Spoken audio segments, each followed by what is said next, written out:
ভয় পাচ্ছি।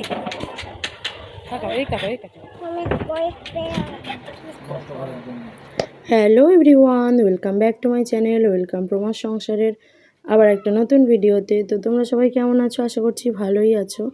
এখানে দেখো বাসন্তী পুজোর ষষ্ঠীর দিনকার ভিডিও এটা।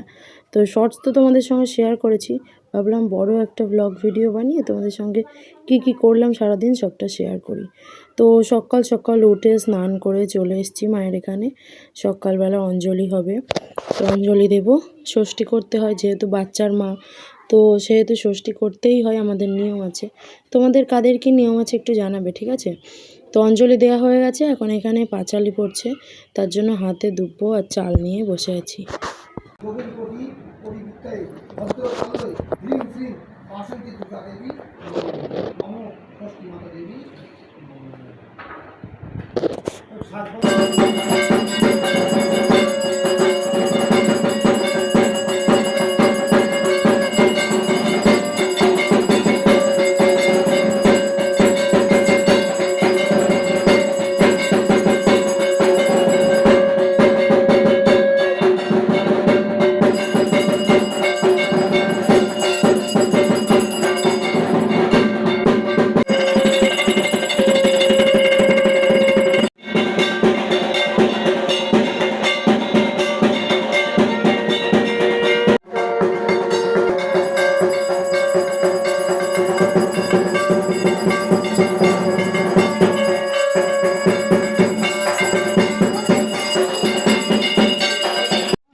নিয়ে গেছেন?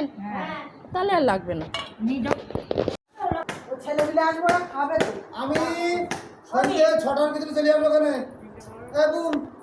করতে হবে না ও মামা।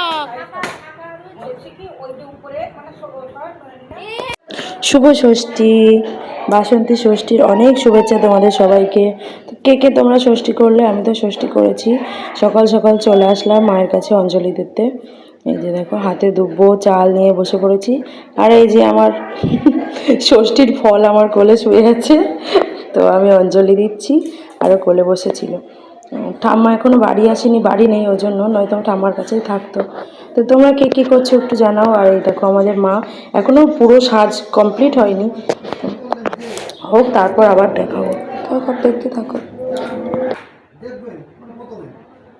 সঙ্গে অশোকার বিয়ে দেবেন, দৈবের লীলাকে বুঝবে। পরের দিন সকালে উঠে মুনি দেখতে পেলেন যে এক রাজপুত্র তার অনেক লোকজন নিয়ে আশ্রমে দরজার অপেক্ষা করছে। মুনি তাকে জিজ্ঞাসা করলেন,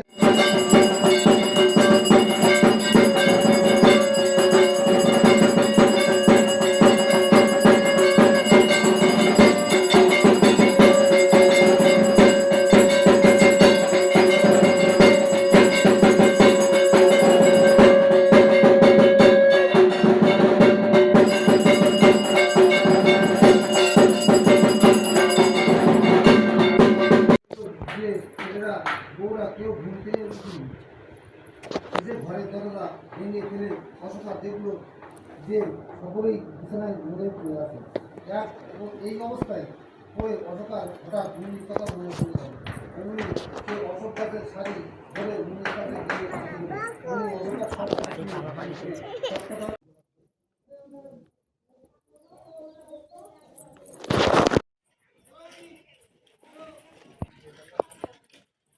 কই টাকা টাকা। ঠাকুরের ওখান থেকে চলে আসলাম বাড়িতে, এবার হবে রান্না বান্না। তো আজকে যেহেতু ষষ্ঠী স্পেশাল, আমার একটু লুচি না হলে না, যতই যাই দাও না কেন লুচি মানে ষষ্ঠীতে লুচি হতেই হবে, নয় তো আমার ভালো লাগে না। তো গ্যাস হবে কিন্তু লুচি খেতেই হবে। তো এখানে কুমড়ো কাটছিলাম, আর এদিকে হচ্ছে রান্নাবান্না। মা বাড়ি চলে এসছে, তো মা, আমি গুছিয়ে দিচ্ছিলাম, মা আর আমি দুজনে মিলে করে নিয়েছি। যে ডাল, মুগ ডাল হয়েছে বাবার জন্য, বাবা ভাত খাবে মুগ ডাল দিয়ে। আর এখানে হয়েছে লুচি, কুমড়োর তরকারি, সুজি, আর এইগুলোই, এগুলোই হয়েছিল বেশি। আর হয়েছিল ছোলার ডাল। তো তারপর এখানে গুছিয়ে টুছিয়ে রেখে আবার যাব আমরা ওই বাড়িতে। অন্যবার পঞ্চমীর দিন যাই, তো এবার যেহেতু মা বাড়ি ছিল না ওই জন্য যেতে পারিনি। মা বাড়ি চলে এসছে, এবার আমি যাব বাড়িতে। তো ফাইনালি রেডি হয়ে গেছি। এই যে আমার নন্দু, বসে বসে দেখো কি বদমাইশি যে করতে পারে, তো বলার কথা না। চলো এখন বেরোনো যাক। তো ফাইনালি রেডি হয়ে গেছি। ওই সুতির যে শাড়িটা পরেছিলাম ষষ্ঠীর দিন, তো সেটাই পরে আছি। আর যেতে যেতে রাস্তায় দুটো একটা ঠাকুর হয়, তো ভাবলাম সেগুলোও একটু দেখে নিই, ফেরার সময় আর সময় হবে না। এটা হচ্ছে হরিশপুরের কি যেন ক্লাবটার নাম ছিল, দেখাচ্ছি দাঁড়াও ক্লাবটা তোমাদেরকে। এই যে নন্দু, চুলগুলোর অবস্থা দেখো, মনে হয় যেন পাখির বাসা। তো চলে এসেছি আমরা বাড়িতে। এবার একটু দই নিয়ে এসেছি, লস্যি হবে। গরম যা প্রচণ্ড গরম, ঘেমে নিয়ে আমার অবস্থাটা দেখো। মায়ের হাতের ফুলকো লুচি। বলতো তুই তো খেতেই যাচ্ছিস, আমি তো খেতে যা।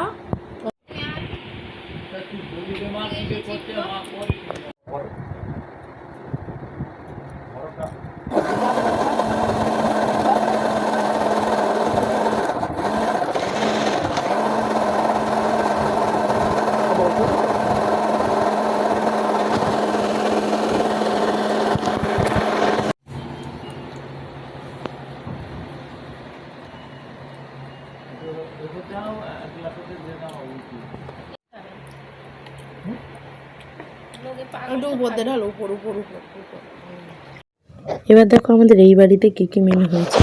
প্রথমে আছে পাঁপড়, সঙ্গে লুচি, আলুর দম, কুমড়োর তরকারি, আর হচ্ছে সুজি।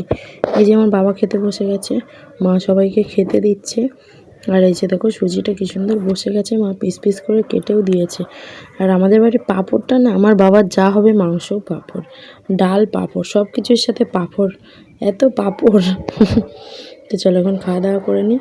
আজকে ভেবেছিলাম বাড়ি যাব, কিন্তু বেশ ধান্দা করে থেকেই গেলাম, বুঝলে তো। সোনুর বাবা বাড়ি চলে গেছে, আমি আর সোনু আছি। তো এখন আমরা যাব একটু ঠাকুর দেখতে। আমাদের বাড়ির পাশে পুজো হয় ক্লাবে। এইখানে যেরকম একদম উঠোনের বাড়ি ওরকম, ওখানে ওরকম না, ওখানে একটু দূর আছে, বুঝলে তো। এখানে ষষ্ঠীতলায় পুজো হয়েছে। এটাই হচ্ছে না কলাবউ। কালকে মানে সপ্তমীর দিন ওটাকেই কলাবউ হিসাবে চান করিয়ে এনে শাড়ি টাড়ি পরিয়ে রেখে দেবে। আর ওই যে ওনার দিদি, অনন্যা দিদি, 24 ঘন্টা অনন্যার সাথে আঠার মতো চিপকে থাকবে। ও নিজেই পারে না অনন্যা, তো ওর কোলে সবসময় দেখো, দেখতে পাচ্ছ অবস্থাটা। তো এই যে সবাই ওখানে আছে, খুব আনন্দ হচ্ছে। আর বাড়ি যেতে পারলে না আলাদাই একটা শান্তি পাওয়া যায়, বুঝলে তো। তো এখন কটা ফটো টটো তুলে নিই। আর আমার কাকি, ওরা এমনি বাড়ি একারা থাকলে সেরকম যায় না, আমি গেলে আমার ইয়েতে করে ওদের একটু যাওয়াও হয়।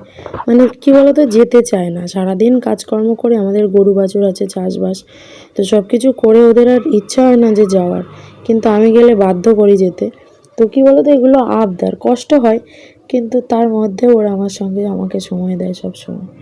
এই যে কটা ছবি ভিডিও নিলাম, তোমাদের সঙ্গে শেয়ার করব, আমার স্মৃতির পাতায় থেকে যাবে, তোমরাও দেখবে আর আমারও স্মৃতি হয়ে সব কিছু থেকে যাবে।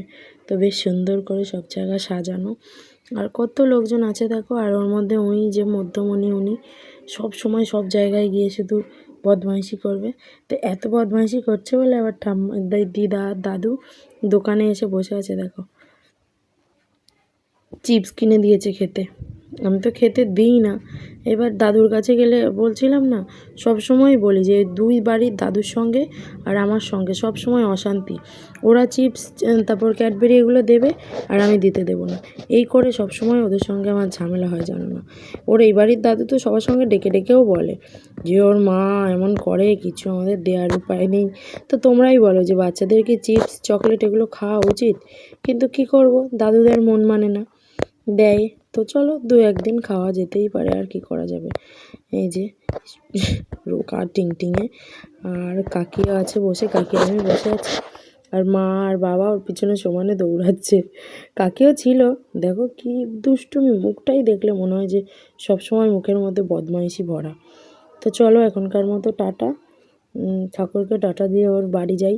বাড়ি গিয়ে আবার লুচি টুচি মা বানাবে, একটু ময়দাও নিয়ে নিয়েছে, লুচি করেছিল।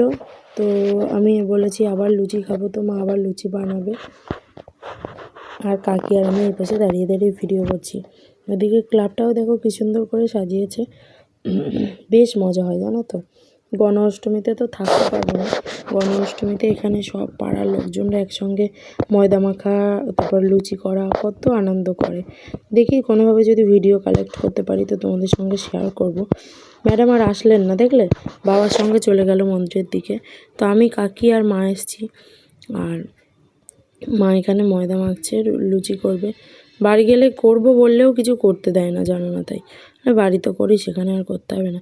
কিন্তু তুমিও তো একাই করো, তোমার তো করে দেওয়ার কেউ নেই, কিন্তু সেটা বুঝবে না, বুঝলে তো। এইটাই হয়, মায়ের সঙ্গে কোনো সময় কোনো কারোর কোনো কিছুতে তুলনা হয় না।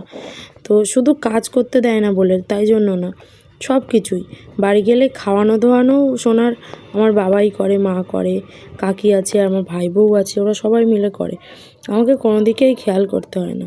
তো বাড়ি থাকার একটা আলাদাই মাহাত্ম্য, তো কী আর করা যাবে, দুই দিকেই তো মেনটেন করতে হবে।